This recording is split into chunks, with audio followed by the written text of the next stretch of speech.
Have you ever heard this? If you have, listen.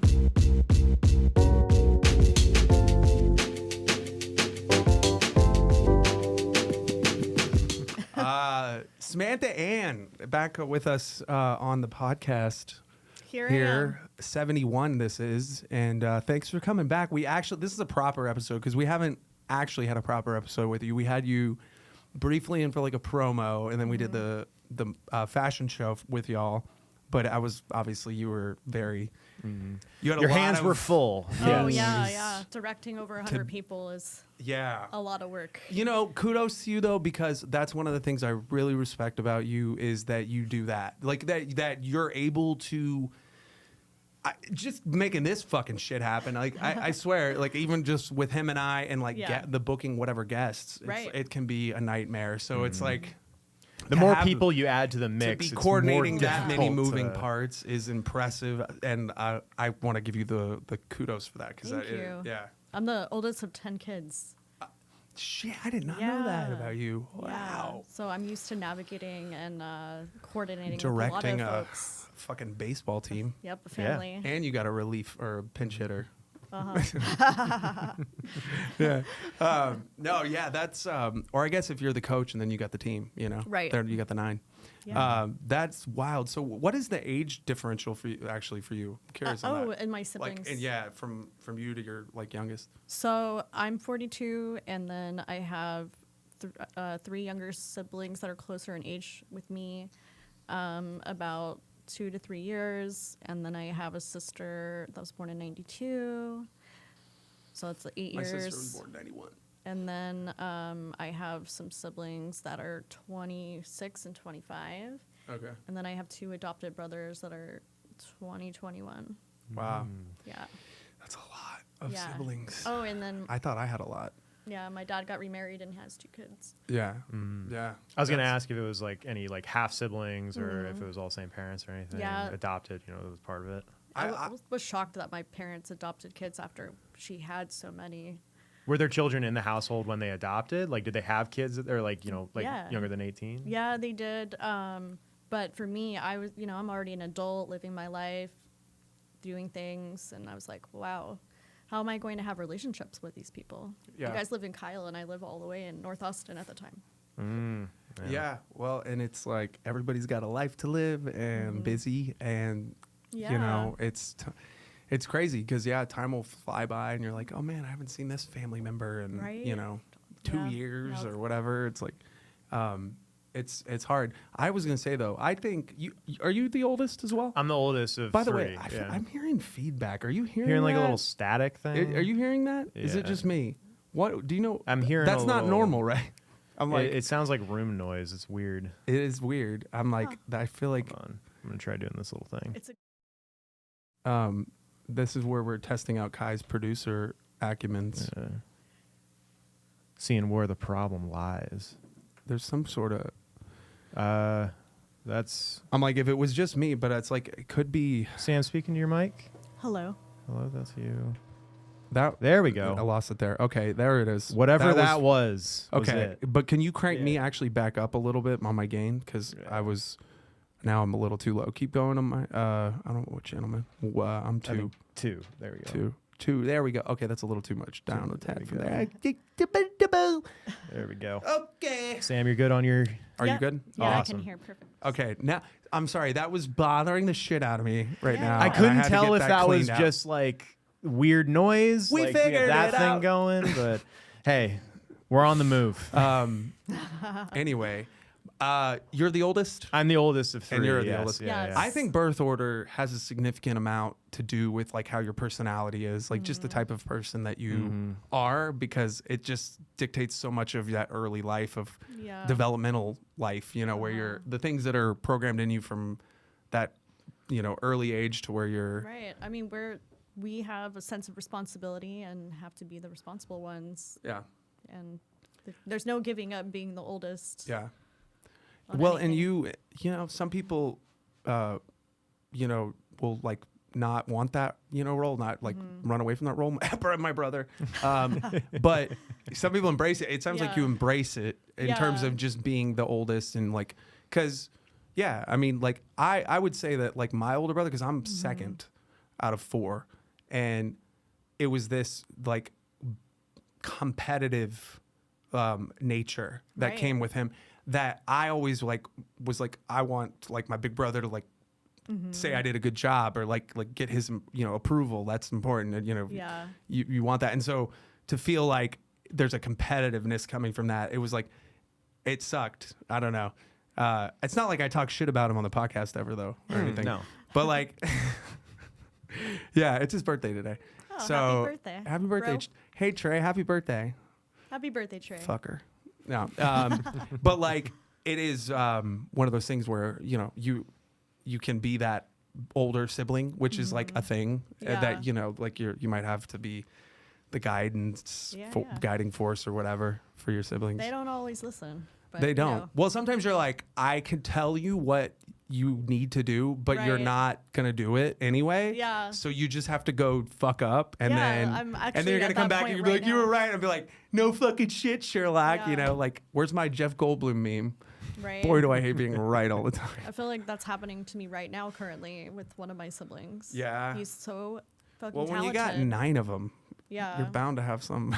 Yeah, but you know, one specifically that is blood related to me, I'm just like, how are you so much like me, but so young?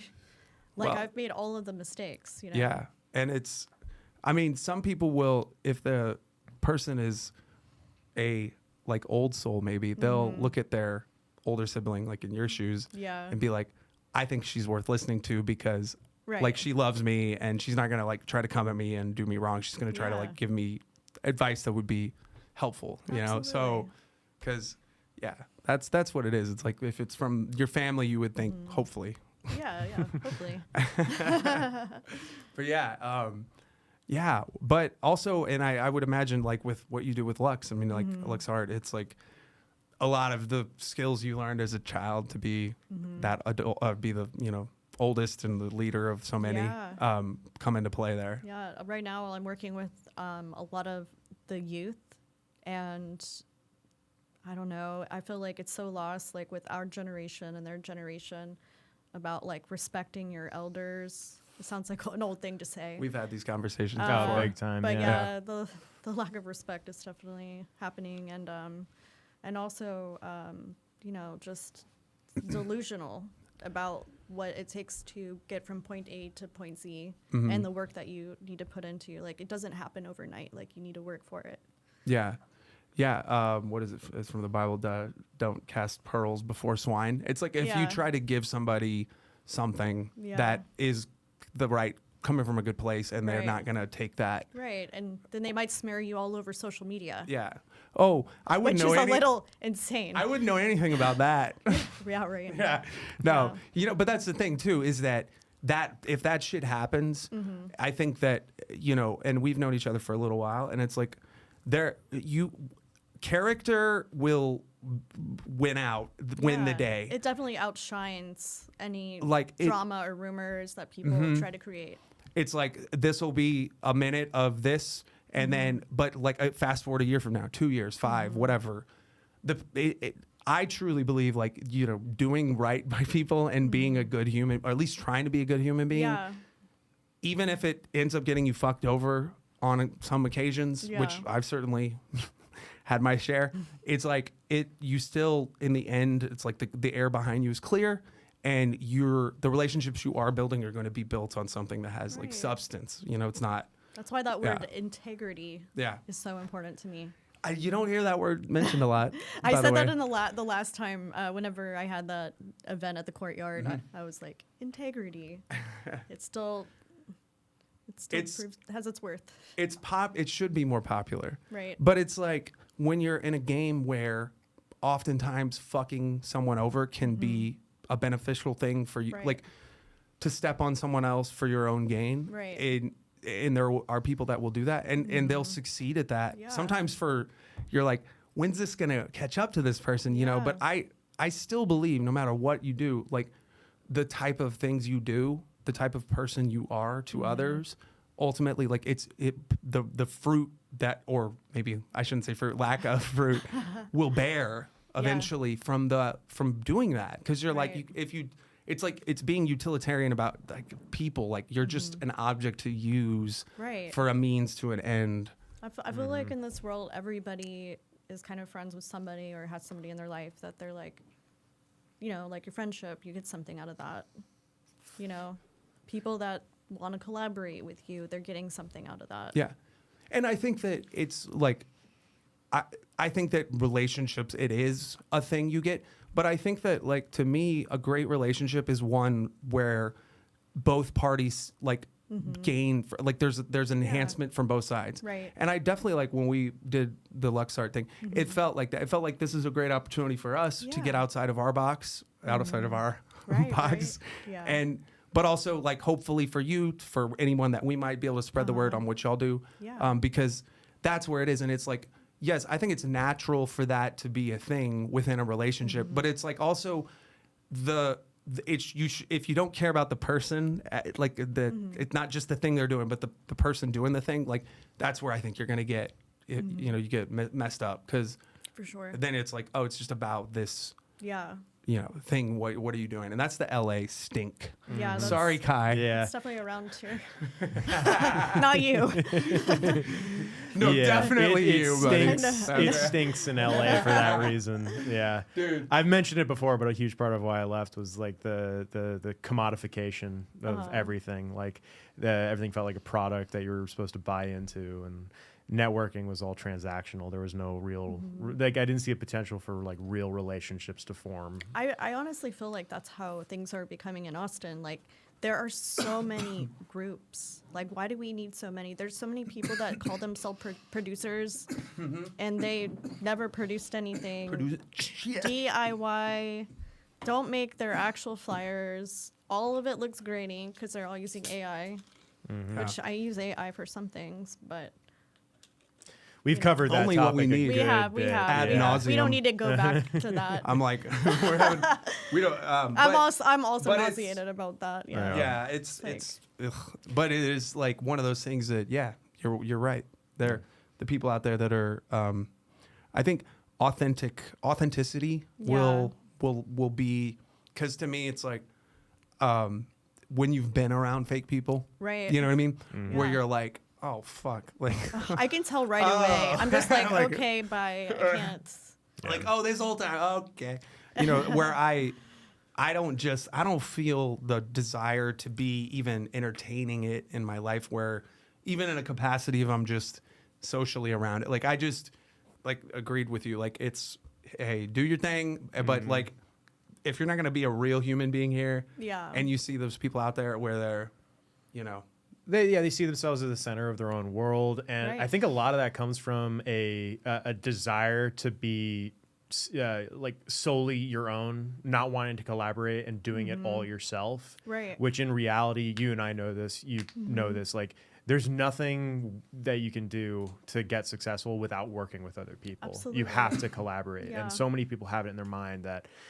In order for it to be truly authentic, I have to do everything myself. But really that ends up backfiring because they see it as like, oh, well, I'm doing everything myself, but you're cutting corners on everything because you're spread thin and you're not giving you're not giving yourself room to be authentic. Right. And then they're like, why am I not selling any tickets? You know, to things. I posted it all over social media on my socials, like what the hell? But you know, you're not reaching out to like artist agencies or venues or people whose role is specifically there to help you out. Right. You know, there's teams and groups of people that are there to serve creative people. Yeah, I'm actually working on a new website with a web developer, and that is my business model. Is like, you can come to my website and you can find who you need to work with. We can help you find a venue and put like a whole brand or whatever activation together in collaboration with people that you can find through their profiles. Just like who you want to work with their credentials. Yeah, I think that's something that is a great thing when you like, because you are a facilitator, I think too. Right. Like you like to connect people that you feel like should know each other. Yeah, that's just a natural thing that happens. Yeah, and it's that I'm the same exact way because like for me, it's like if I've known like I was talking about Sosa earlier, Carlos Sosa, who's dope. He's killing it. Nice. But you know, there was a guitar player, Blake O'Neill, here in town, and I'm like, these two, like, how the fuck do they not know each other? And I'm like, I got a chance to kind of like be the connecting thread with it, and it's cool because I'm like, oh yeah, see, they should be working on stuff. We also have an ear for music, and I feel like that vibe is like, you know, kind of symbiotic. Yeah. And the music is obviously in the heart and soul of the city of Austin. I mean, it's literally fucking live music capital. It still is. It sure is. It still is. We at least got that. But yeah. So to me, yeah, I'm really like, I love that you do what you do because I think that it's like, it's a part of the scene that's I am mad because I forgot to ask you to bring like models for ambiance. just like, so like we had a guest he brought I have a bunch of new models. Yeah, I was like, Sam, could you just sit here, just sit, just chill, look like you. I had a couple auditions at Cabana Club recently, and that was a good time. Yeah. Yeah. I mean, and that's like, you've been really in the modeling world. Yeah, it's so weird. When I was younger, I actually wanted to be an actress or a model. And then my mom kind of put some fear in my head. She's like, you can't trust anybody. It's like a 1 in a million chance that you'll ever make it. So you're and I didn't, right? And I didn't have straight teeth yet. I got my braces when I was like 23 because my parents were like, it's just cosmetic. And I was like, no, it's like everything to me. Yeah. And I got them off at 27. And by then I was already like too insecure, but I was always creating like short film projects, starring in them, being silly, having parties at my house before I knew I was going to be throwing events, all kinds of things. Yeah, rest in peace to the trap house. Yeah. Oh, the man, hospital. oh man, buddy. Let me tell you, And then once upon a time, I owned a hospital. I went to some ratchet ass parties up there, but they were like, they weren't always mine, by the way. Yeah, but they were. You're like, why do I want to be in here right now? Yeah, why am I weirdly drawn? Every time I go in the hospital, I'd be like, hello. And that was anybody in there every single time. So, and y'all had that. That was on South Congress, right across the street from Seaboys, actually. Yeah. And they tore it down, like not that long ago. It was creepy and haunted in there.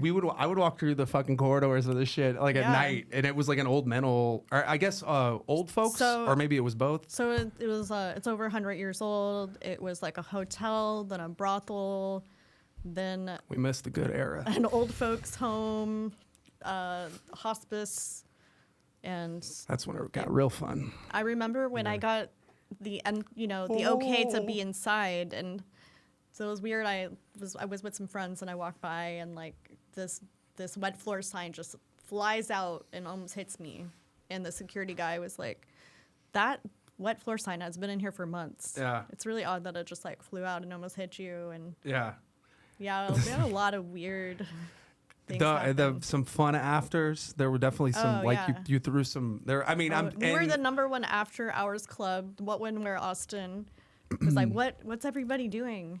You know, tonight, Lux Art. I mean, and people like it would be like those events. They create that, you know, what it is that is Lux Art and what people perceive as you know, cool stuff, cool events. Yeah. You know, and being like you said, like a facilitator in the scene of different cool artists and different cool projects that should be like, you know, trying to get people connected, because that's what it is. I mean, and I think that's the Austin vibe. That's the Austin way. I think that's the thing with the stink of LA that we're like fucking shoot. I also think a lot of businesses were born from the hospital and the building next to it. And we got to experiment doing events without having to worry about, you know, I wouldn't charge people a crazy venue fee, because, you know, every business in Austin, they're like, okay, I can have this person from out of town do an event, charge them like $20,000 or $30,000, but if I let a local do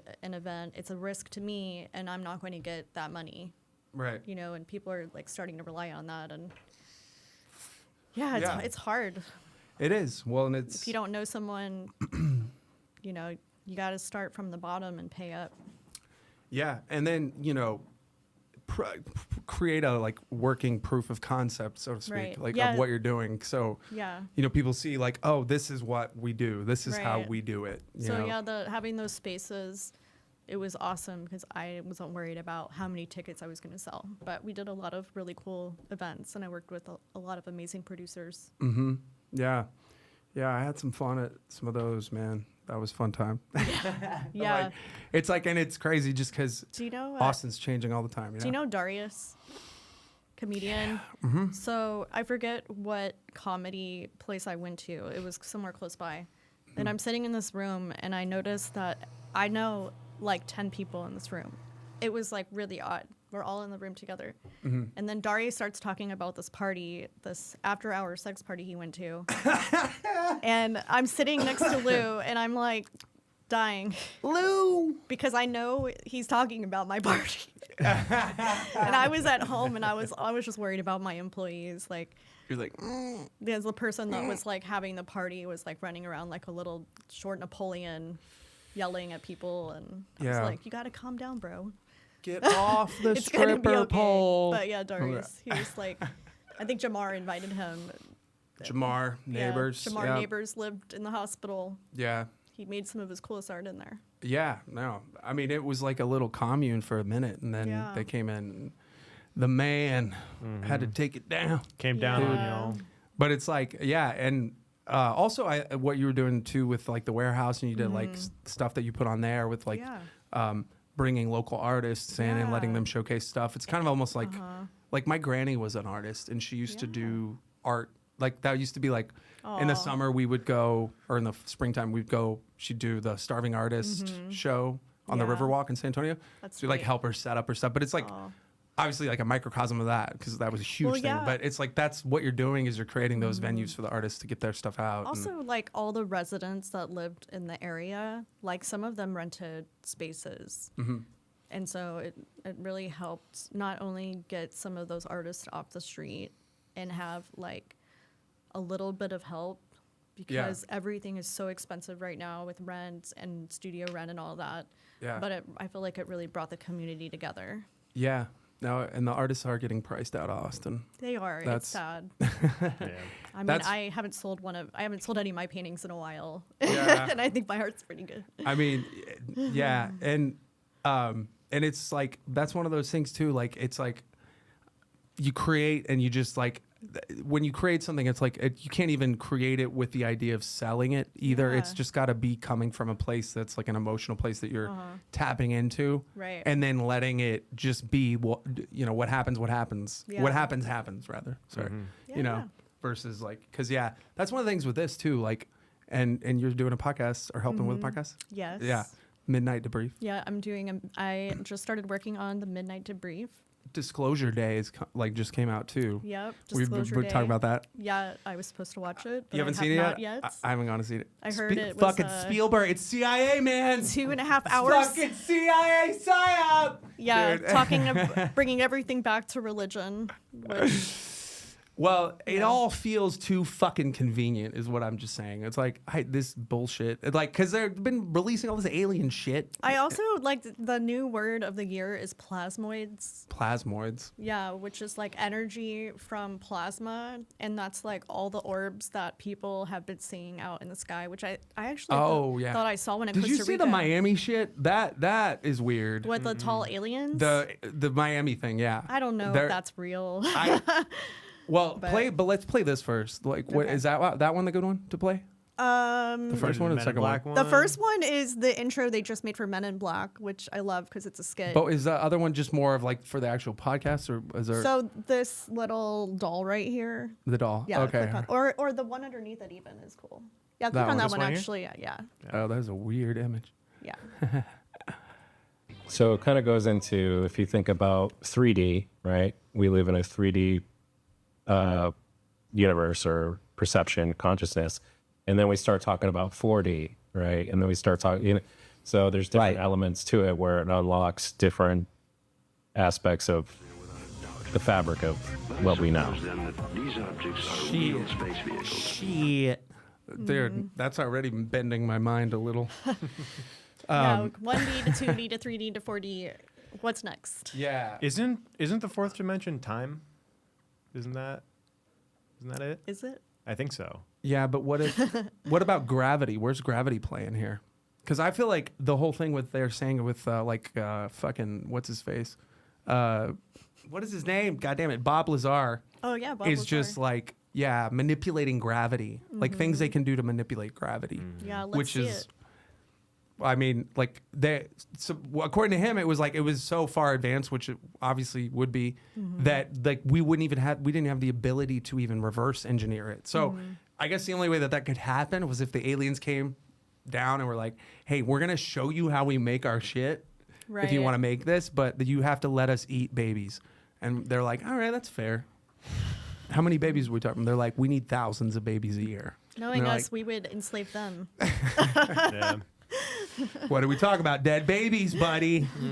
Well, that's also a fun sort of thought experiment with aliens. Is like everyone has the assumption of like they come down, they're this all powerful, like crazy, technologically advanced society, and not thinking about our reaction to it as anything other than either trying to like collaborate and like enter the whatever federation or whatever they're part of, or the more realistic thing is that we enslave them immediately. Yeah. They're like, you can keep the spaceship, but let me have the baby. I mean, we used to like have science experiments on people, and they didn't have choice. Well, I mean, that's what a lot of abductees have said has Right. happened to them. I mean, Yeah. fucking Fire in the Sky. You ever seen that movie? The movie's Yes. fucking I've freaky. I think I've seen every. It's like sci-fi. a true Travis Walton. Have you ever heard of that dude?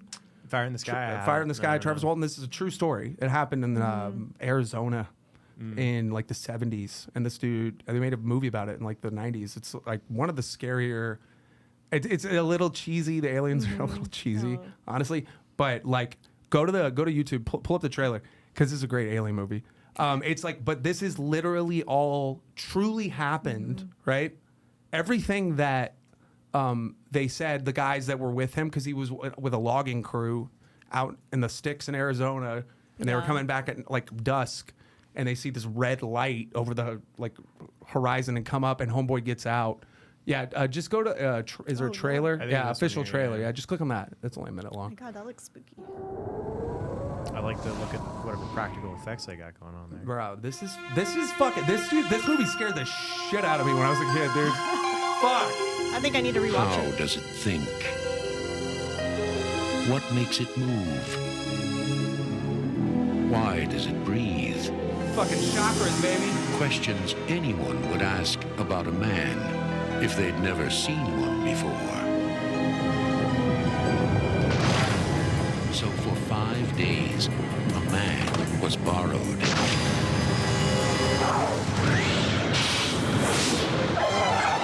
The story that Travis Walton and 5 other witnesses told was so unbelievable, so unimaginable, that it has become the most famous case of UFO abduction ever reported.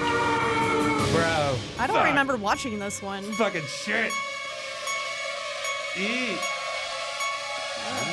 I'm gonna have to Fire. rewatch that. I mean, it's it's a little 90s. But dude, that actually all really happened in terms of what was reported. As to like Right. what the witnesses said that they experienced. Exactly. Okay, cool. Because they literally, the law enforcement in the town thought they had murdered him. And so they were like all being investigated like as if like they were suspecting they had murdered him and tried to like Right. bury the body or some shit. And so they like all those guys were like losing their shit in like the however many days, 4 or 5 days or something that he was gone. And then he just fucking reappears randomly and like doesn't remember anything. Like he's like totally like lost his memory of all of it. But like I don't know if he had like pieces of it, but it was like, and there was no explanation as to how that happened. Like it was all just, we don't know what Was that, happened like, in the, these. the MK Ultra stuff. yeah, like with Could have been the CIA. Yeah, CIA using Definitely LSD. could have been the CIA Yeah. for sure. Have you seen back during like I don't know if it was during the MK Ultra stuff, but like it was in sort of the same vein. They were experimenting with cannabis as well, and there's a really cool video of a guy who willingly subjects himself to like whatever dosage, and like there's shot for shot video of like him describing the feeling of like yeah, I feel good, but I also don't feel impaired. Like the earliest signs of like, oh, this is going to become a thing. Like, like stoner culture is going to, like, whatever this is going to take off. Yeah, well, MK Ultra, they gave acid to like everything, dude. They just gave acid to fucking elephants and. Did they also give DMT? I don't know. Maybe, probably. I'm sure whatever chemical they got their hands on that here's could the thing. possibly If you be think mind altering. MK Ultra ended, you're a fucking idiot. Yeah, I How don't about think that? so. Like, Yeah. they're definitely still doing mind control. And also, did you Google the FBI guy that just resigned and he was in front of like I think Congress and he's like basically like the fucking FBI is like there's no they're just doing what people are just doing whatever the fuck they want. Fucking Kash Patel. You just Google or search like FBI resignation like I don't know in front of like Congress or I feel like all of the movies that have been created are based on something. go to videos though because explodes use no, I don't think any of those are that. FBI agents final act of service.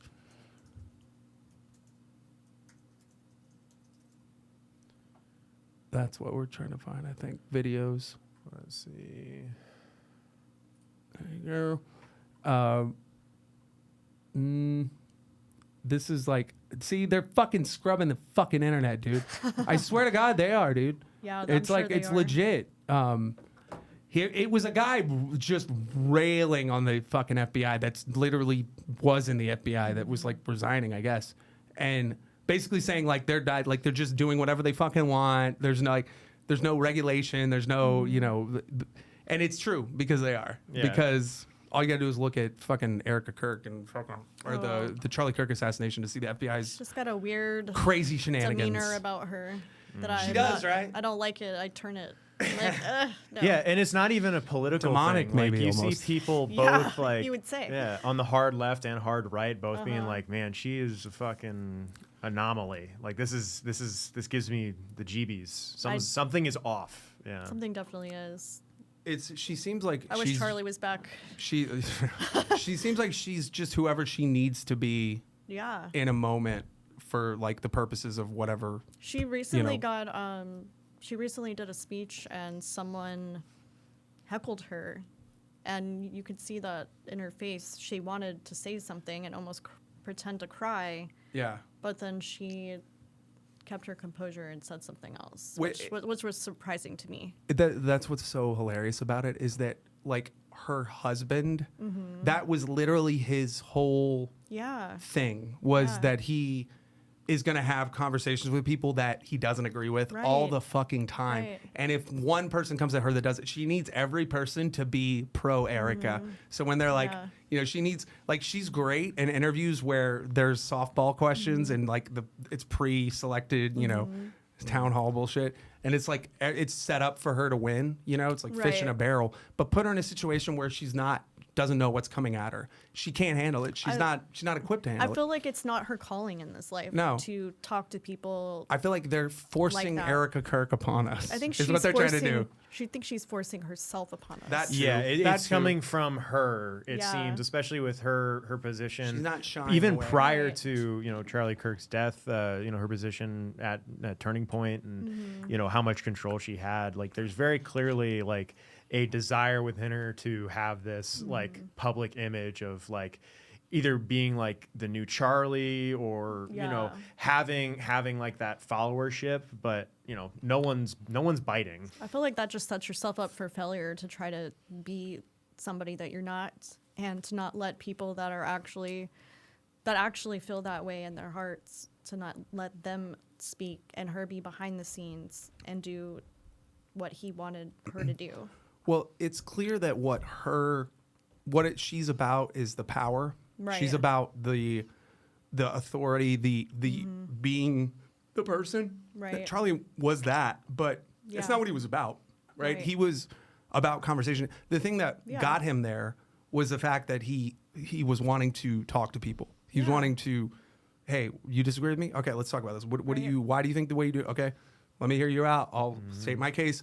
Maybe one of it, maybe you'll like, I don't think he was averse to having his mind changed by people. Oh, you know? like compared to like other interviewers in that same space, like I'm thinking like Shapiro, Crowder, you know, like those guys, it seemed like there was more of like a gotcha attitude from them of like, well, I'm going to tell you why you're wrong. Yeah. And I'm not going to like, Yeah. I'm going to be posting the owning the libs types videos. Yeah. Right. Whereas with Charlie, it seemed, although I didn't agree with some of his debate tactics, it did seem like he had that openness It felt to a have lot more good dialogue. faith Yeah. to me Yeah, than a lot of these people. Like he'll call out bullshit, but he's also not going to like derail the conversation. Yeah. From what I've watched, I'll say I haven't seen a whole he'd lot also of be his like, stuff. I'm interested to hear this is what I'm thinking, blah, blah, blah. I'm interested to hear what your thinking is. Give a person, the thing is like, you know, if you're very aware of why you think the way you think, then if somebody comes to you and says something where they're challenging it, you know, you're going to have a very steadfast understanding in what you believe and why you believe it. Whereas they may or may not, because some people don't. Some people just believe what they're told to believe, or they, whatever the, you Or know. they really believe in what they believe. Yeah. Or they just have like these talking points in their head of like gun violence is bad or gun violence is good because of this or like whatever, and not actually having like the deep moral connection of like I truly believe this. It's just, oh, this person says this and I want to be a follower of this person, so therefore I agree with them. And I'm just gonna, rapid fire. All I know is off I'm the glad the talking point. party of tolerance got to show how tolerant they were after all of that. You know, didn't you just feel the empathy coming from them? I think a lot of people have a hard time thinking for themselves. Yeah. Well, it's a lot of work, you know, and I don't have time for that. So can somebody else just tell me what to think, please? That's what us What older, am I supposed to think? That's what the oldest kids are there for. Yeah. It's like, hey, we think this just because the X, Y, and Z, just go along with it. It'll blow over in a year. Well, it's also the Dunning-Kruger effect in like full force around, because there's a lot of very confident people, people that are very confident in their ignorance, and they're not. You could come at them and say a thing, and they're like, "What?" You're like, this is reality. I'm presenting you with some new reality that you didn't have yet. Now you have it, and you're like, no. It's also the What do I do? It's also the same people that never had the experience. So it's like, I've had experiences and maybe you didn't have one. Right. You think a certain way, but I know better. Yeah. Lived it. And it's like, agreed. Because like for me, like I've been on like varying sides of the spectrum in terms of my politics in my adult life. Yeah. From like college through my 20s into my 30s and now, so it's like, if I see somebody coming from a certain point of view that I might have used to have held, I have an understanding of where you're coming from, because I used to actually hold a similar view. Now I'm in a different place. Are you interested in hearing why I'm in this different place, or do you just want to tell me why I'm wrong? Because I think a lot of people are just like, I'm not interested. And this is what I said before too, where I'm truly convinced that for some people, the fight is the point. Yeah, some people are just argumentative. Like they just want to get into an altercation, or they want to like a win. dog chasing its tail. If they or a car, if they caught it, like we don't know what to do with it. Like they wouldn't even know how to. Like they're not trying to come to, and that's where the good faith thing comes in. Where it's like, are you actually trying to have an understanding, or so we can like maybe see things? Because do you want to like try to like come to a understanding, like where we could be? You guys keep it rolling. I'm gonna take a. I feel like people like that are not at my level intellectually, so there's no use to carry on a conversation or have an argument. Well, and it's it is. Sometimes it is a just thankless like pursuit. It's a fool's errand, as they would say. Yeah. Because it's like, if you're gonna, and that's where it goes back to like also as the older sister role. It's a similar thing where you're like trying to tell someone, caution them or give them something or offer a perspective to them that maybe they haven't considered, and not getting it. It's either it may be received or it may not, and you're like, I can't force you to like see a perspective that you're not seeing, or that I feel like maybe could be beneficial, but you do you. That's where you like disconnect and you're like, you have to want it for yourself. Exactly. And I think that that's where we talk about the people that repeat the same shit over and over, and you're like, what do you you're your own worst enemy. So until you stop, shooting yourself in the foot with these things, then you're never gonna. And it's like you grow tired of having to tell somebody. Like I've had, as you know me, I haven't drank in like over 4 years. Yeah, but congratulations. Thank you. I appreciate that. But like I've had friends. I had one in particular who I won't name, but was coming up to me and about not wanting to, and had stopped for a little while, but then picked it up, and it was like. And he kept talking about it, like wanting to do it. But every time I'd see him, he'd have a fucking drink in his hand. So I'm like, at a certain point, I'm like, bro, well, I can't help you, dog. Like you keep like it's the boy who cried wolf type situation where it's like there were enough times where I was trying to give you good faith advice that you're just clearly not listening to it. That you're just gonna continue to be shooting yourself in the foot. Making the same mistake over and over. And it's like at a certain point, I cannot. I just don't have that emotional energy anymore to participate. Yeah, it takes a lot of emotional strength to change, especially when you're older. You're so set in your ways. Exactly. But I say this about it. It's like the change, I think real change for anyone comes when you reach a point where the fear of staying the same starts to scare you more than the fear of changing. Yeah. Because at that point, then the change seems less scary to you. So if you're going to go the route of like what seems because staying the same is like I'm going to be this, I'm going to repeat this cycle over and over, and it's hard because especially you and I at a point where in our 40s, it's like you've seen people where over time they repeat that cycle over and over, and you're waiting and hoping for them to. Yeah, to me it's like, can you grow up? Let's get a little more mature. Yeah, but and then you lose maybe certain people where. They fall away, and it's like it's not like this is what I wanted for this, but if you're in a mindset where you want to stay in the static, toxic world of whatever it is, because everything you're trying to grow ultimately, and that process is never ending. Life is just a whole learning we should curve always the whole be time. evolving in our journeys. Yeah, if you're looking back 10 years and you're the exact same person, like that should be scary to you in a way. Like it's just that thing of like, well, nothing has changed. I might as well have just hit the skip button. Mm-hmm. Yeah. This movie fucking clicked, dude. Yeah. That's a good one. No, but that movie, to me, I'm like, there's the understanding of, and the, not just understanding, but embracing that change is not just necessary. It's literally inevitable. Life is just a series of change over time. And it's like each phase is a season of different things, and where. Oh yeah, I like the word season. Yeah. I feel like I have different seasons. Mm-hmm. Yeah. What season are you in right now? The season of being like a leader in my own right, and being a mentor to people. Like forging the path that like you're setting the course for. Because I've collaborated with everybody in Austin, and I feel like I've helped a lot of people, and so now I need to really focus on myself and do things at my own pace, and not just like try to do events in like 3 weeks. I want to take my time. Yeah. Figuring, like doing different things. And once a quarter, maybe? Yeah, maybe. I mean, or I depending on what kind of event we're talking about. I'm almost feeling like I am almost ready to hang up my creative producer shoes for events and go to other people's events. And I'm really enjoying working on the podcast.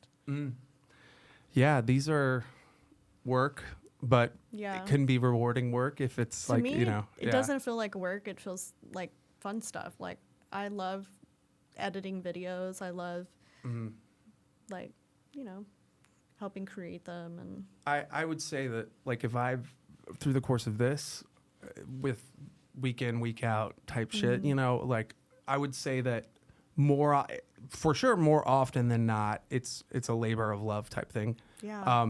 But I do encounter the moments where it feels like fucking work, and but I also think it's unrealistic in any endeavor that you might be pursuing, creative of any kind, whatever, to think that it's just going to all be love and fun and greatness, all that. I think that's unrealistic, but I think the overall average of like, it should still be more a labor, the love. It's like you enjoy doing it. And I think most of the time it is that case. Yeah, but it's like at the end of the day, it should be a net positive where, like, you know, no matter the hardships or, you know, struggles you go through while in the creative process, at the end of the day, you're still gaining something from it. And also, I think boredom is essential to change and, you know, growing, because it's those moments of boredom where you find other parts of it that you love and other parts to explore. Right. Because if it's static and it's just everything's awesome all the time, no problems whatsoever, then there's no potential to grow, because you're not looking for new ways to change things up or, you know, introduce new elements or flip the script a little bit. That boredom allows for creativity to blossom. Well, the problem is these things don't. They're the boredom solver, you know, and you pick that up and then you all of a sudden, like, you spent 2 hours doom scrolling and you could have fucking finished editing and posting a clip. You know, it's like that is the killer. It's like getting off of that, but it's also like it's part of it. I mean, so it's like I you can't. I use my phone to edit sometimes. So I'm on there. And you almost can't separate it in a sense, but I do think, yes, you're right. Boredom, if you allow yourself to be bored, like if you give yourself an opportunity to be bored, you will get more creative. Yeah, you see people like dopamine fasting. We used to play with now. fucking dirt, dude, and we used to build forts and shit. I used to do that with my brothers. I feel like You don't even know, like Kai. I was like a tomboy growing up, building things. I played in in the dirt. I dug holes, bitch. Dude. I played with slugs. No, but yeah, I mean, like, but you know, if you're, you know, before the age of digital world that we live in, it's like it really was different in the 90s. You know, like you had to get creative about how you're gonna, you know. Go ahead. Speaking of that, okay, so if you want to know how I got into this podcast, the Midnight Debrief, my friend Kevin Stone and I went to high school together in Maine, outside of Portland, and my first boyfriend, they were, you know, big guy group. And I was like one of the guys, it seemed like. And then I moved down to Austin, and they took a road trip from Maine to Austin. And Kevin ended up wanting to stay in Austin, so he stayed here for a while. And then he moved to Florida. And he was like... And this is Kevin's, the podcast is? Yes, Kevin Stone. Yes, okay. Yep. And then Carl Marcunez is his best friend, and they both live in Naples, Florida. Yeah. But yeah, I was like really happy that he made a post asking if anybody wanted to help him edit, and I was like, me. So now I get to talk to my high school friend all the time, and it's nice. It's it's definitely, and it's cool because you get to be involved and bring the skill sets you have, and because editing is its whole other thing. Yeah. You know. I didn't know that he was so good at acting. Him and I also used to work at this place called the Black Point Inn in Scarborough, Maine, and it was very, very old inn, and I actually saw a ghost in there. Yeah. And he told me he saw a ghost in there too, but we were working at different years of our lives. So it's crazy. That is crazy. Yeah, the first week I worked there, I heard people whispering, "Should we tell Sam?" And I'm like, "Tell me what?" And they're like, "It's haunted in here." I was like, yeah, right. Like, I mean, and when I was like a little kid, I thought I saw ghosts and stuff like that. I was terrified of aliens abducting me for some reason. But that's normal. So I would like sleep with a pillow over my head. I still do that. Dude, I still do that to I was this fucking day. terrified of E.T. and he was like friendly, dude. Yeah. He was a friendly, and that scared the shit out of me. Yeah. He was the Casper of aliens. Fucking aliens, man. Right. No, yeah. I mean, to this day, Signs to me is still one of the scariest movies. Oh, that ever. really did creep me out. But Signs is so fucking. It's like peak M. Night Shyamalan, dude. Like just at his apex in terms of as a filmmaker. Because like, man, just heightening using sounds, what you don't see. Oh yeah. To like heighten the tension and ratchet it, and it's like that whole movie is just this one long fucking ratchet. When I'm doing my edits, I find myself on YouTube looking up sounds of, how they're the build up in the music, and then I add it to like the little clips. But well, and the music is like such a, or even just not even necessarily music, but the sound design, because like with that's what I mean. Signs, there's like, exactly. but you heighten that. Right. That's why like music and film, it's they're so intertwined with each other. You know, it's like like Star Wars and Indiana Jones would not be what they are without John Williams. Like, that's just a fact. Like, it is as imperative as Mark Hamill playing Luke Skywalker. Like, it is. He's like the John Philip Sousa of movie scoring. That's kind of like Timothy Chalamet and Dune. Timothy Chalamet. Timothy fucking Chalamet, dude. He's such a dweeb. Why? How do I want to like him, but I'm just like, this is the problem. I can't. He's this is a child to me. That male should not be on the like women should not. That is a feminized male. He is, and he hates ballet. And it's like we need more masculine men out here. What's happening? I'm not there, trying guys? to like be like claiming myself to be anything, but I'm just saying. Yeah. We need less estrogen in our men. I think that's almost happening on purpose. Oh, 100%. Yeah. Fucking soy. Yeah.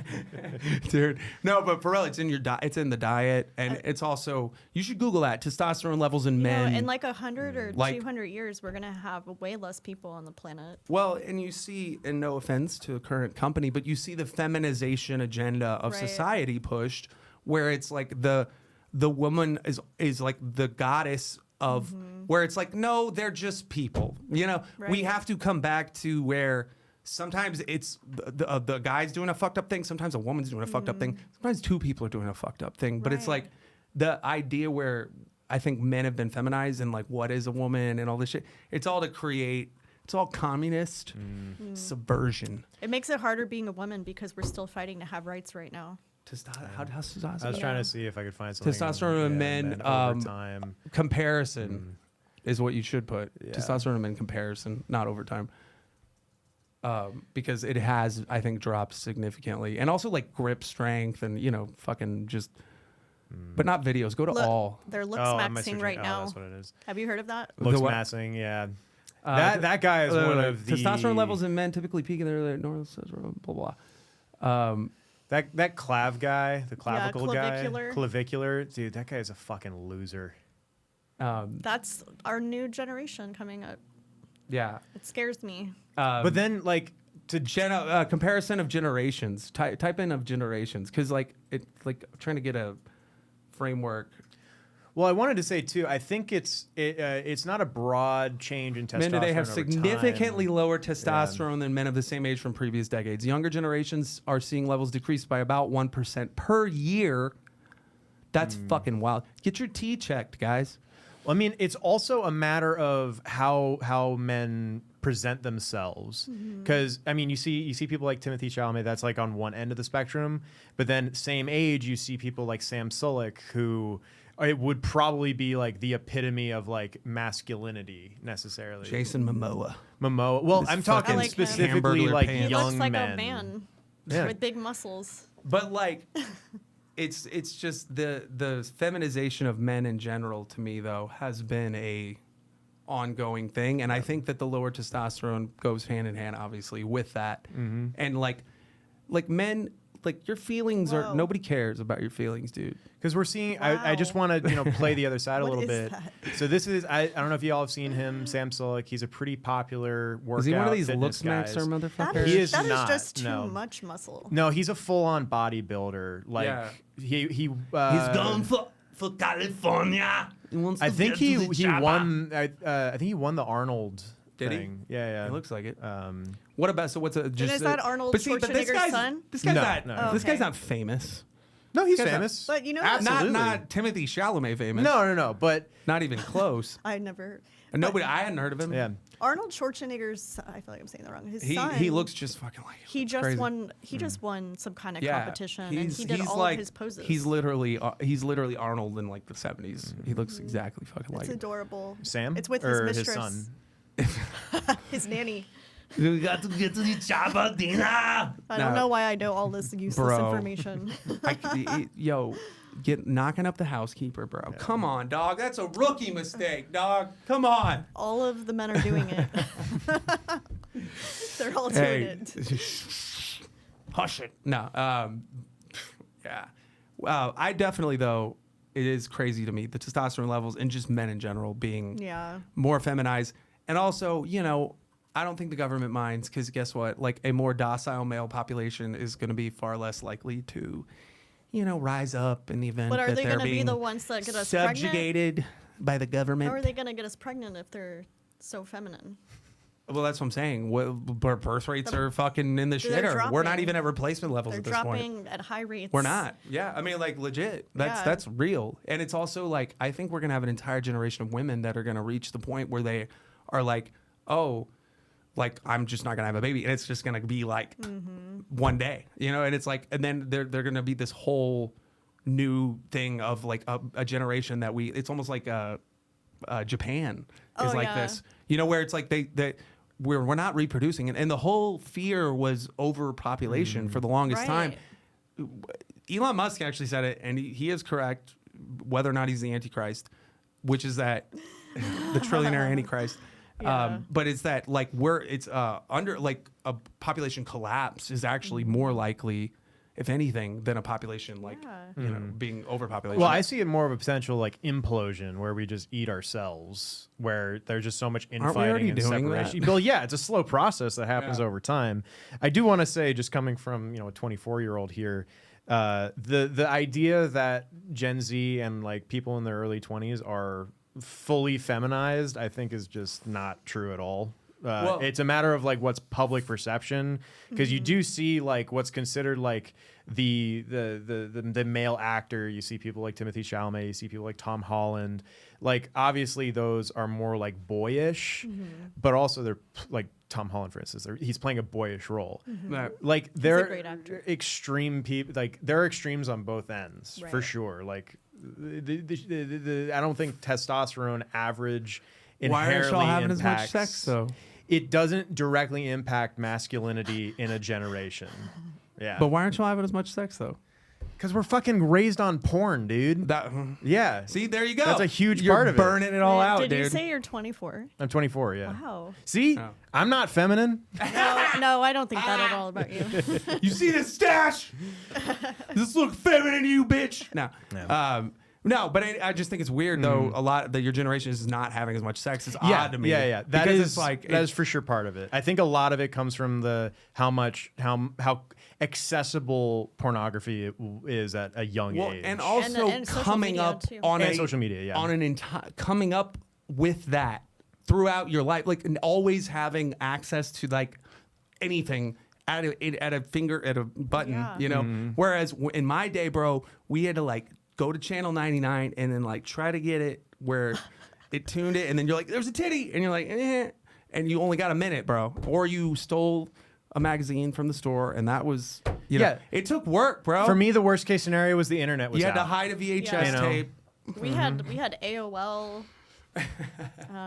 We had to write each other notes. Yeah. Oh, AOL Instant Messenger. Yeah, I had the MySpace. She's really telling. No, I had all that too. AIM, and I was like early MySpace adopter too. I was like, Tom, what's up, dog? Mine was like Silver Top Diamonds. 8. I had fucking Panic at the Disco as my song. Oh yeah. I chime in. I love that song. I probably had that on there too. Oh my gosh, yo.